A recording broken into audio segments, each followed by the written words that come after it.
go. We're on again. Another week done and dusted. Yeah, life's good at the moment. Gold's $6,000 an ounce, or just it's hovering around the 6,000. So yeah, life's good. Okay, what's on tonight?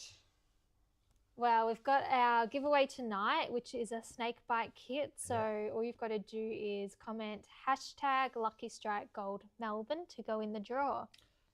Talking snakes, I drove up to Safala on the weekend, and I saw 4 dead snakes on the road and 1 live one on the other side. Ew, yucky. And they're a mix of tiger snakes and red belly blacks. Ooh, yuck. Yeah, yuck. Do you want to tell us how your trip to Safala went? Okay, where do we start? Yeah, I had a private tour on. Matthew and Crystal come over once every year and do a private tour with me. They live in South Oz. So yeah, found a bit of gold, but just not a lot really. Yeah. But that's the way it goes, you know. Yeah, so I had the tour Thursday, Friday. Finished Friday, come home, grabbed the old Commodore wagon, threw the mattress and the clothes in the back basically, and started heading up to Safala. I think I drove up the road about 3 hours, got a little bit tired, pulled over, had a sleep, got up the next morning, got up there Saturday afternoon, because it's an 11-hour trip up there. Yeah, so I thought you were crazy when Mum said Friday that you were driving up. But yeah, got up to the event, the World Gold Panning Championships. Yeah, good event, beautiful scenery and that. And yeah, basically had a feed, had a few drinks that night, Saturday night. Got up the next morning and started heading for home. And what happened on your way home? I knew that was coming. Coming home, because I remember Mum saying, "Oh, you know, will the car get you up there and back?" I said, "Yeah, not a problem. It never lets me down." And coming near Bathurst there, it started to get a bit hot. So I pulled over, topped up the radiator in the reserve, kept going, got this side of Yass, and the light come up on the dash, alternator fault, low battery. So I thought, oh, I'll just keep driving, you know. And got near Yass there and went into limp mode, and yeah, I was stuck on the Hume Highway. Anyway, the time the NRMA, because you've got to ring up the RACV, we had total care, so that was handy. Yeah. 7 hours later, yeah, I was in a motel for the night.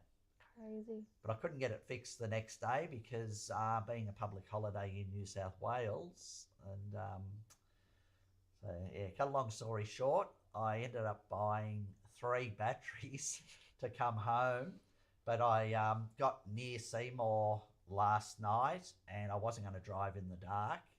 So Mum had to come up and pick me up, and the car's still up there, so we'll go and pick it up probably tomorrow. Yeah, because you couldn't have the lights, the aircon, the radio on, could you? No, I had no radio, no aircon. Yeah. Boring trip. It was a boring trip, stressful trip. Cost me about $750 in batteries, but I had to get home to do the live show. Yes, priorities. That's it. So, but anyway. Made it. As they say, shit happens. Okay. All right. So we've got the winner of the training tour that we had the competition running over the last 2 lives in anticipation of the new store opening news. So the lucky winner is Barbara Ann Longford. Oh, well done, Barbara. Now, Barbara put in a lot of work into researching and trying to hack the code. There was a post on Facebook which said Gold Fever plus City Lights equals where we'll be opening our new store. Okay. And I really didn't put much thought into it, right? I just thought, didn't put much thought into it. And Barbara did a massive deep dive on why she thought it was this location, and the amount of like history and knowledge she put into it was really incredible. But she put Perth. It's Melbourne, but we are really impressed with your work, Barbara. So well done. We hope you can make it down in the next 3 years to do a training day with us. So we'll send us a Facebook message and we'll get your email and send you through that voucher. Yep. Oh, well done. And while we're on the topic of winners, we also have our lucky monthly winner, which is Mark, and he had this find while you were away in the West, and it was just Mum and I doing the lives. He had this find and we put it out to you guys. What is this?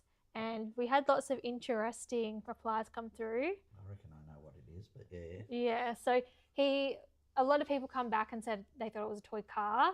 Yeah. And a couple other people said like the sliding door wheels. But when Mark went home, he cleaned it up after a couple of months and it turned orange. So it definitely is toy car wheels, is what we're thinking. Yeah. To me, it looks like the wheels off a toy train. Well, it could be that too, actually. We just thought toy. Yeah. Yeah. Yeah. Sort of looks like the rollers that go on the roller doors too. Yeah. But, yeah, don't know. Yeah. Interesting. So anyway, congratulations, Mark. You get a $50 gift voucher for Lucky Strike Gold. Okay, yeah. When I was up at Safala, I met the chap that got the $50 voucher for the dredging story. Ah, yeah. Yeah, so yeah, nice bloke. So, good. No, it was good meeting some people. Yeah, we enjoy hearing all your stories and doing our part to give back. So, yeah. No, it was good. All right, tonight's topics, we've got Gold of the Week, some really nice fine gold that might surprise you how much it's worth. Relic of the Week, I definitely wouldn't know what this is if you showed it to me. Yeah, I'd say a lot would have found them, but probably don't know what they are. But yeah. Newsletter highlights, including a really nice patch of gold found. Wow. We've got video of the week where we're out near Dalesford filming the Miners' Hut. Yeah, that was beautiful there, wasn't it? Now, this is actually going to be about a 6-part series, so this will run over the next few weeks because we got quite a bit of good content out there. We did, yeah. That was a nice spot. Yeah, it was good. Daffodils were out. Yeah. The trees weren't quite in blossom, but yeah. A nice spot. And then we'll talk about the new store at the end. Okay. So what suburb in Melbourne we're opening it up. Okay. Very good. Yes. And then topic of the night, I did change this earlier today. What did I change it to? Who really owns the gold, the laws behind, and we'll focus on Victoria because each state will be a bit different. Yeah, each state's different. Yeah. Some crazy laws out there. You think they'd be uniform, but no, they're not. Yeah. Okay, let's get started. So gold price, isn't that crazy at the moment? It is. I'm just noticing on social media, everybody is talking about it because it's hit over and around $6,000 an ounce. Yeah. And I was just driving home before with Mum, and I said, it's crazy to think an ounce of gold is worth $6,000. Yeah. You know, you can see it's going to get that expensive. It's good for finding and selling, but you know, imagine the jewelry shops and that. It's going to be that expensive. People aren't going to be buying it, really. It's a time to be selling, I think. Yeah. But if you're buying it from an investment point of view, I think it's still got a bit fair to go. Way to go. Yeah. So at lunchtime today, it was 193.1. Yeah. Yeah. But I think there's a bit of like a perfect storm going on at the moment, which is why last week when we took the price, it was where did it come from? Around $185. Oh, yeah. So it's jumped nearly $10. I think that's from there. Okay. Yeah, I think it was. I know it got up. It was holding around the 188 there for a little bit. But, each morning you wake up, it's just going up, up, up, up, up. And personally, I think it's going to keep going up and this is what someone said to me, while Trump is still in power, which is another 3.5 years, gold's just going to keep going up. Yeah. You know? A lot of uncertainty around Trump's actions.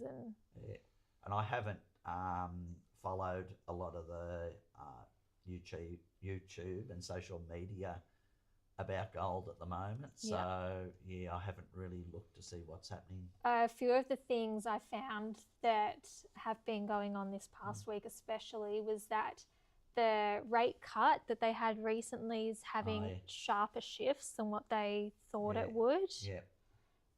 Then there's a heightened safe haven as there's more political risks. Getting tongue-tied.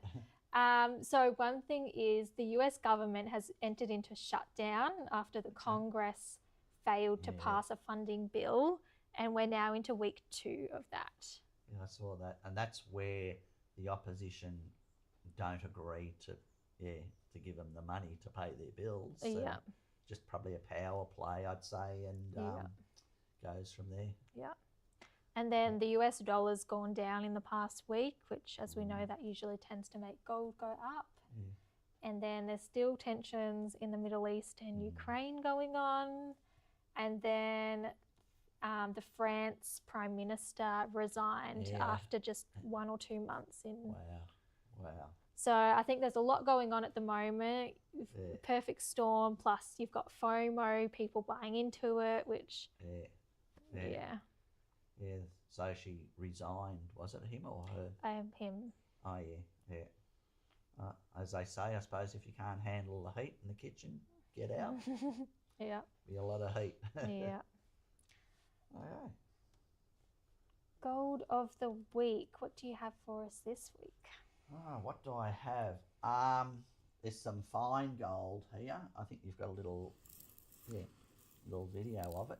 There's some fine gold here, and it was a chap had, I think he said high banking for 5 weeks in a favourite creek, he said. Now, 26.88 grams, which we worked out just before roughly about $5,200. Yeah, it's crazy. That is crazy. That's such a small amount of gold.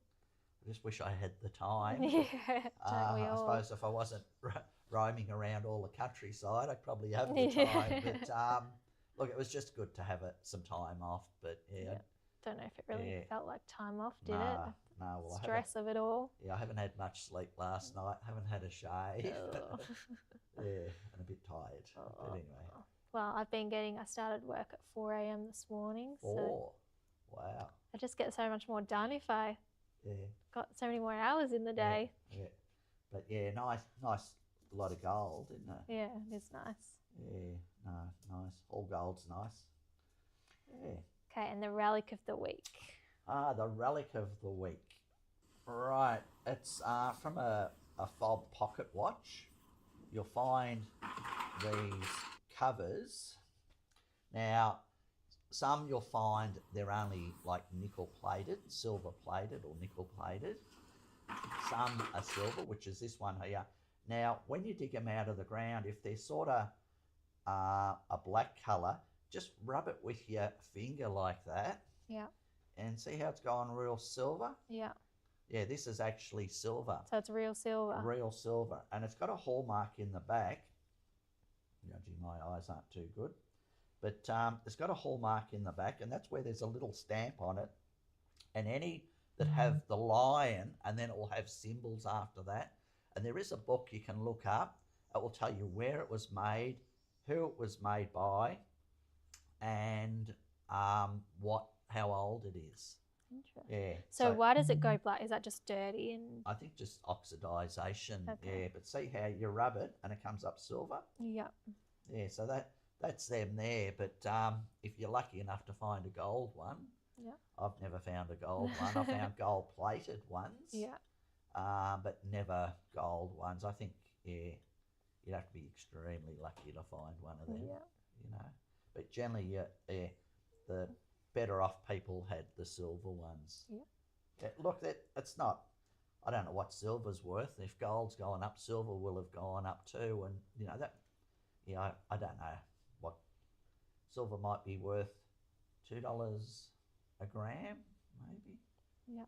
So if that's 10 grams, there's $20 there. Yeah. So yeah. Not bad. Yeah, and they're generally, you can see where they've had a hinge on them and the hinge is broken off it. Yeah. Yeah, so that's, a fob watch case. Yeah. I suppose, the one door of it. Sam and I went out detecting on the weekend with the 6000s. Oh, yeah. And we had no luck, but Sam found a horseshoe. Oh, yeah. And he said it sounded like a really good weak signal at the start. And guess how far he had to dig down? Oh, a metre. Yeah. Yeah. And it got louder and louder, and he's thinking, yes, this is good. And and it was a massive, like, Clydesdale horseshoe. And, some people will say, oh, the 6000s don't go deep. That's rubbish. If there's something down there deep, it will hear them. Exactly. Luke from Colac got that 20-something ouncer, and that was down a metre. Yeah. So, you've just got to go over it. And what people have got to realise is there's just not big nuggets laying around under the ground everywhere. Exactly. In a patch, you might only end up with one bigger nugget and 1,000 smaller ones. Yeah. So, yeah. All right, top 5 best sellers of the week. Yeah, the made for muffs again. Yes. It's hard to knock that one off the perch. Keep on going, don't they? Keep going. Can't complain. I saw how many Mum ordered the other day. Like, there was heaps. That was me, I think. Was it you? Yeah. Boxes and boxes. Yeah. Boxes. That was only like a month's supply of them. Wow. So, yeah. Yeah. Wow. They sell so quick. Yeah, good sellers. Yeah. And coming into summer, I don't think they're going to slow down anytime soon. Exactly. They're strong over winter, so. Yeah, not really good. The 6000s still selling well. The batteries to go with them. Yeah. Because, always a good idea to have a spare battery when you're out there, because... Especially as the days are getting longer now and weather's getting warmer. Yeah. What time? Yeah, because when I was driving home last night, I couldn't drive home in the dark because it would have flattened my last battery real quick, and I didn't want to get stuck in Melbourne. So, the car's on the other side of Melbourne. But I think it got dark. I reckon it was probably about 7:45, somewhere around there. Yeah. Yeah. So Mum had to come and get me. She wouldn't have been happy with that. She wasn't too bad. She knows. She knows I was stressed. Anyway. And then at 4 we had the Garrett, 15-inch Super Sluice Gold Pan? Yeah. And then at number 5 we had the Nugget Ned sniffer bottles. Yeah. All right, into our first video. Okay. Where we check out this miner's hut, and there's a chimney as well off to the side. Oh yeah, great spot. Yes. Yeah, Darren from Lucky Strike Gold in Geelong and Golden Relics Prospecting Adventures. A place to look for coins and relics. See the old chimney up there, the old rock chimney? So there's been an old hut there, old miner's hut there, and that's a good place to find coins and relics. But here's a really good example of an old miner's hut. Oh look, there's a wallaby down there. Can you see it? Right down the bottom. Yeah. He's curious to see what's going on. But look at this great example of the old miner's hut here. I talked about, it was probably about, I don't know if it was last week or the week before, where this time of the year, when there's daffodils coming out, it's a sign that there's been an old house here. And this is a perfect example of what I talked about, the daffodils all coming up. But yeah, come down to the miner's hut, we'll have a look. So how the miners' huts were built, you can see there's logs there, and they used the mud in between, and then they used the local rocks for the chimney. But yeah, what a great place this is. There's been an old, looks like an old bit of an old miner's bucket. You know, the ones that went on the wheels that they pushed. Yeah. Oh, there's. Yeah, the wallaby's still there.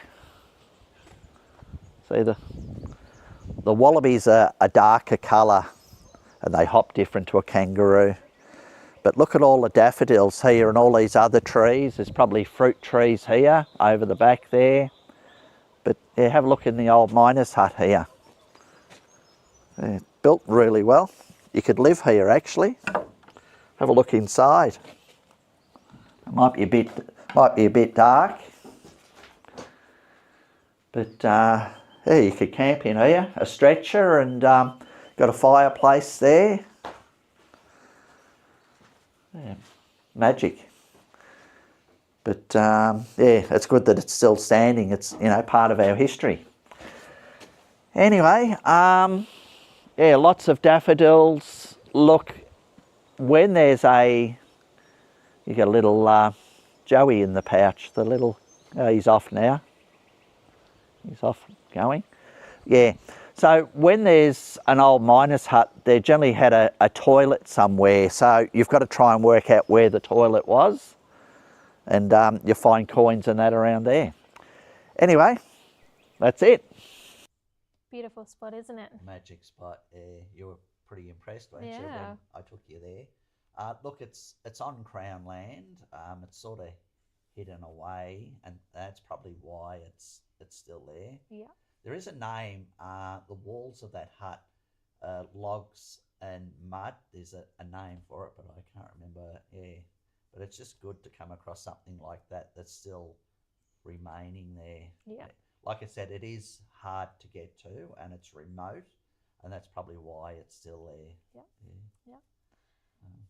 Yeah. Great spot. Now, Wanakuri Gold Bash this weekend. It is. Yeah, got to start packing tomorrow. So, yes. And pick up the car. Yeah. So look, that's an event. People that don't know, the Wanakuri Gold event is on this weekend. It's we'll be there from Friday afternoon to Sunday night.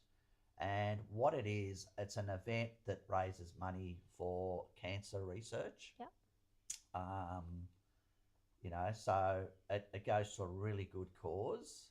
And there's, you know, speakers, there's a lot of raffles, there's a lot of prizes too. You know, I think we donated, I think it was around the $1,500 worth of prizes. So, yep. Wow. Yeah.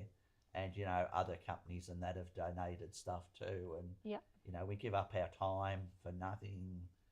It's, yeah, we'll be there too as Lucky Strike Gold and Relics. And we'll be also buying gold. Yep. So, yeah. Johnny Hobo will be there melting gold again this year. So, yeah. But just a really good weekend. There's, you know, a lot for the kids to do. There's panning. There's areas for them to pan, and yep. There's competitions. Yeah, it's just a big weekend. And Mind Lab will be there too? Of course they will be. Yeah. Yeah, so yeah, we're there as Lucky Strike, and yeah, Mind Lab will be there. Yeah. Helping us and supporting us through the weekend. So there's a couple of good feeds on, is that right? Is there like a dinner normally? Yeah, there's, I think they do a fish night and a roast night, and then of the one evening they have an auction, and there's some really good prizes, and you know, sometimes they go reasonable, you know, like, yeah, so it's just a really good weekend. And you're doing a talk too. Apparently. We haven't quite worked that one out yet. The talk's going to be on, the secrets of finding big gold. Yeah. So it's just something I'm passionate about.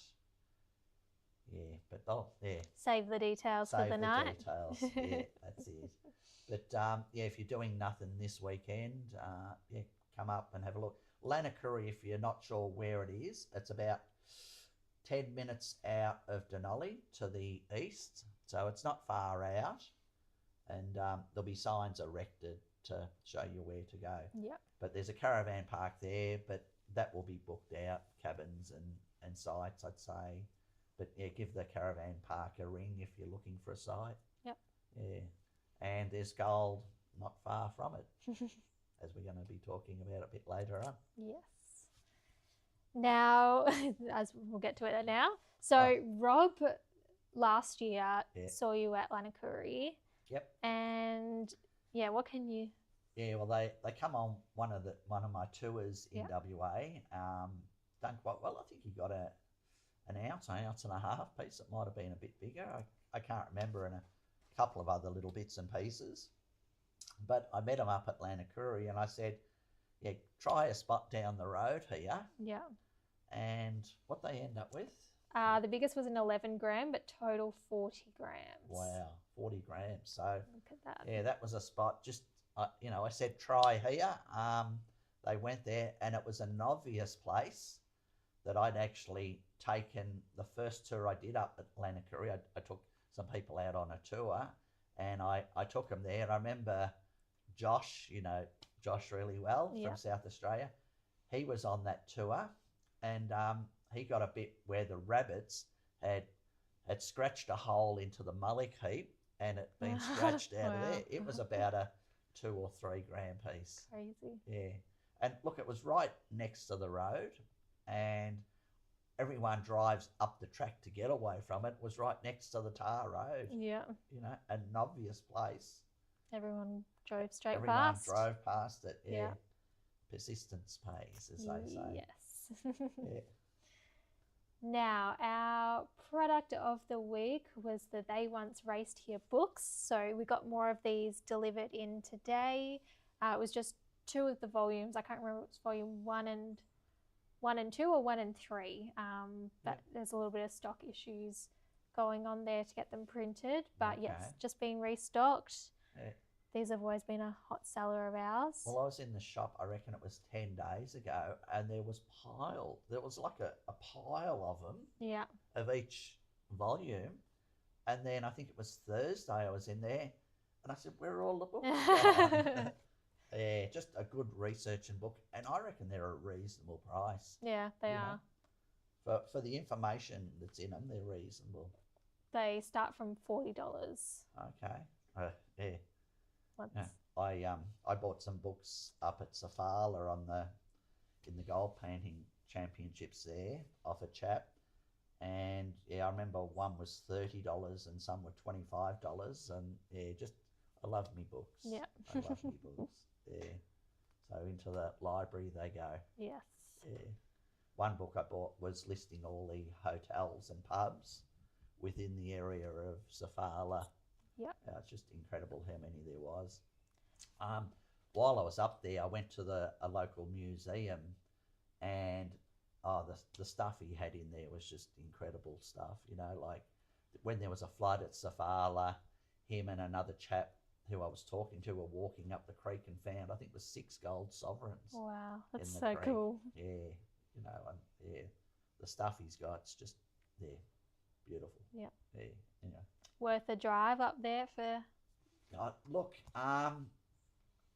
when I was there, it's only a very narrow street, and I was actually driving up the street, and all these people are on the road, that basically got to shoo them off the road. But yeah, if you haven't been there, go up for a look. But I wouldn't probably go during the school holidays or the busy times. I'd rather go there when it's quiet. But some beautiful camping spots. I was going to suggest to you, if you've got a not a weekend, but a bit of time off, go up there and just have a look around. In a trustworthy vehicle. Trustworthy vehicle. Have to take the Hilux next time. Yes. Yeah. All right, the tip of the week. Don't overlook narrow strips between well-worked diggings. Old timers often skipped the in-between ground. Mm-hmm. Can I add a little bit to that? Yeah. When I read that, I thought it's so true. Like, I know in Western Australia, like there might be a reef hole up on the side of the hill, and there might be alluvial dry blowing gold that's leading up to that reef mine. But that reef mine had a lease, so they had a boundary. Yeah. And I've seen areas where the dry blowings are going up the side of the hill and then they just stop. It's not because the gold ran out, it's because the lease. Yeah, the lease next door. And I've got a lot of gold between where that dry blowing has stopped up to the reef hole. Yeah. Because it hasn't been worked. Yeah. Yeah. And in Victoria, a lot of cases there'll be a horse and dray track going through the workings, and they never worked that bit. Yeah. Well worth going on, I've heard cases where bigger pieces or specimens or bigger nuggets have fallen off the horse and dray when it's going from the alluvial mines to a puddler. Yeah. So yeah, but no, that's so true. Yeah. Now the boot camps, we've only got a couple more left for the season. Well, we've done one. So we've got 18th of October. Okay, now what's that one called? Moon and Bell. Oh, well done. Oh, I got it. Moon and Bell, yeah. So that's a 3-day boot camp. There's just a couple of spots left on that. Yeah. The 2-day boot camp at Maryborough is fully booked. And the 5 days at Talbot, 17th of November, has a couple of spots left. Okay. So it's about 2 or 3 spots left on those ones. Yep. And then they'll be likely done for the year. Yeah, like anything, anything you can learn, the price of gold, it's an education into finding more gold. Yeah. Really, isn't it? Knowledge is... Power. Knowledge, power, money. Yeah. More knowledge, the more money, the more gold. Yeah, but I just can't believe it's hit $6,000 an ounce. If I had the time, I would be out there. I'd be out there with me 6,000. Yeah. And I reckon I could do all right.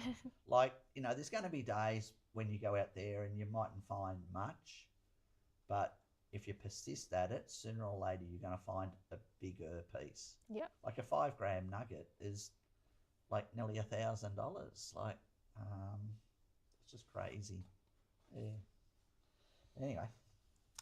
All right. If you'd like to join our newsletter, here's a QR code to join, or you can call the shop as well.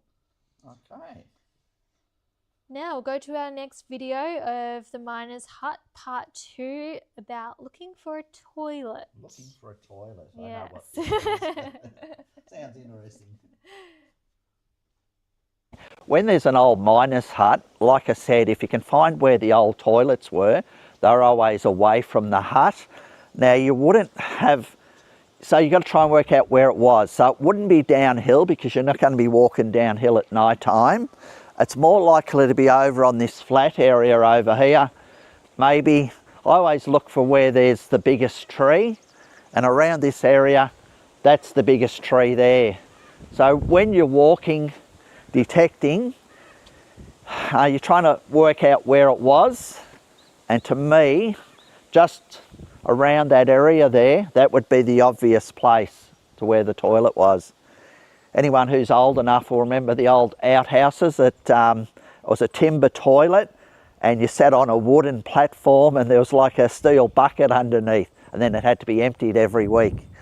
But yeah, anyway, we'll have a look around, see what else is around. Well, I hope that makes a bit more sense now. Okay, yeah. That's it, is it? Yes, that's... Okay. Do you want me to talk about that a bit more? Is there another video?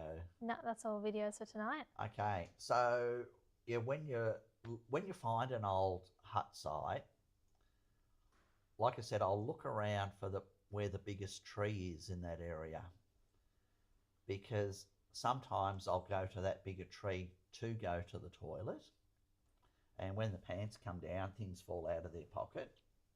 Now you've got to remember, when there was an outhouse, the old outhouse is a toilet, timber one, and it had a can underneath the seat, and they had to empty the can. I remember my grandmother had one of these toilets out at Barkstead, but they would dig a hole and bury the contents into the hole. But what they used to do was throw a bit of their rubbish in there, and they used to do this in the 1850s, would dig a hole, bury the can and not the can, but the contents, and throw some rubbish in there. And they call them toilet holes, but you can find a lot of good artifacts. I know it sounds disgusting, but it's 150 years old, So you're actually looking for... for bottles and that. Oh, okay. Yeah, I thought you meant fossilised. No. Yeah, so, yeah, that's... so, yeah, when you're at a hut, I'm looking for the biggest tree because the kids would have been playing underneath it too and lost things. Or, toilet holes.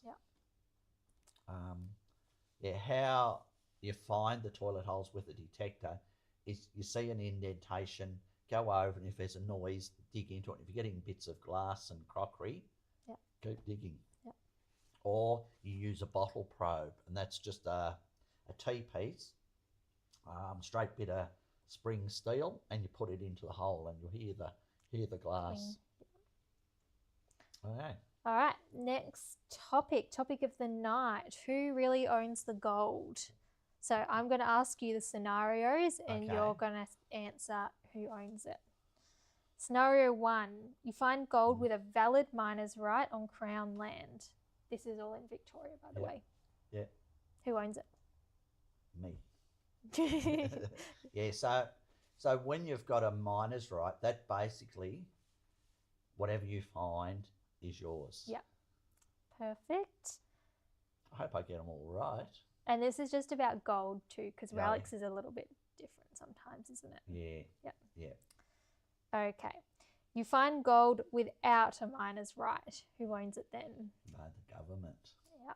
The Crown. It's an illegal find then, and it can be confiscated and you can get fined. Yeah. There was a story where a chap found a fairly reasonable piece. It was on tally, He went for a walk and found it. And it wasn't long after that the story got changed that his daughter found it because he didn't have a miner's right. You find gold on a private property with the owner's permission. Generally, when you find gold on private property, you come to some sort of an agreement with the farmer, and the farmer might say, oh, look, I want 20% of what you find. He might say, I want 50%. So that's something you've got to work out with the farmer. Yep. And it pays to be honest and show them what you found, because that can lead to another area. Yeah. And then it could lead to another neighbour. Yeah. I had a property that I went on to, and I used to show them what I'd found at the end of the day, and I'd say, here, take your pick. Yeah. They always pick the bigger piece. Yeah. But it's their property. Yeah. You find gold on private land without permission. Who owns it then? Probably the farmer. Yeah. I'd say. That's if you don't get shot. Okay, you find gold in a national park or in a restricted area. Who owns it? The government again, I'd say. Yep. You find gold while working as an employee on a commercial mining lease. Who owns it? Whoever owns the lease. Yep.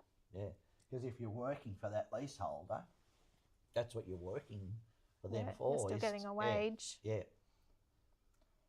You buy a property that has gold underground. Yeah, that sounds like our property, that we own. But so even on private property, you are not allowed to mine it without a lease on your own property. Yeah. So, the Crown would own it. Perfect. Passed with flying colours. Okay. And now we have our big reveal of the night. Okay. Where is the new Melbourne store opening? Where is the new store opening? Thomastown. Yeah, look, we've had the shop for a little bit. Yeah. Done a lot of research.